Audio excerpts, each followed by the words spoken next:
Salut à tous et bienvenue sur Flora TV News.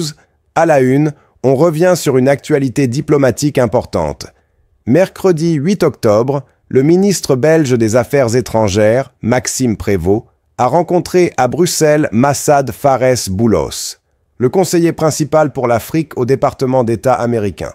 Au centre de leurs échanges, la sécurité en Afrique, et plus particulièrement dans l'est de la RDC, toujours marquée par la présence du M23 et d'autres groupes armés, locaux ou étrangers.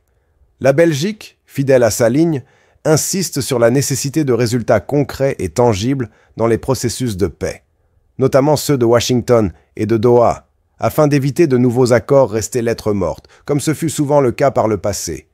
Washington et Bruxelles viennent de rappeler à toutes les parties concernées l'importance de respecter leurs engagements et de maintenir la dynamique diplomatique. Dans un message publié sur X, Maxime Prévost a déclaré, je cite, « J'ai eu le plaisir d'accueillir à Bruxelles Massad Boulos, conseiller spécial des États-Unis pour l'Afrique. Nous avons discuté de nos efforts conjoints pour promouvoir la paix en Afrique, en particulier au Soudan et dans l'est de la RDC.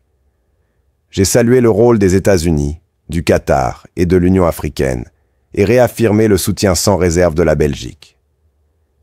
Mais sur le terrain, les choses avancent lentement. Le processus de paix entre la RDC et le Rwanda connaît de nouveaux retards.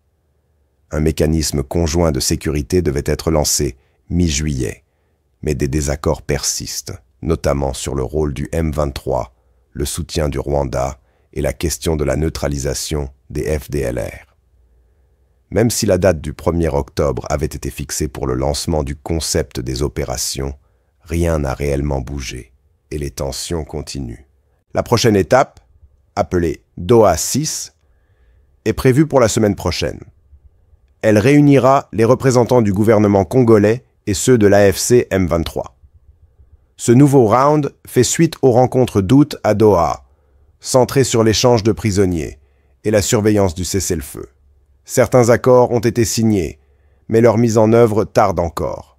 À Kinshasa comme à Kigali, la méfiance reste forte, et sur le terrain, les affrontements se poursuivent entre les rebelles du M23, soutenus par le Rwanda, et les forces armées congolaises, appuyées par les milices Wazalendo.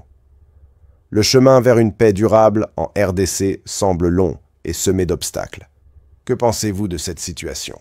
Le processus de Doha peut-il réellement ramener la paix dans l'est de la RDC? Dites-le moi dans les commentaires et n'oubliez pas de liker, partager et vous abonner pour ne rien manquer.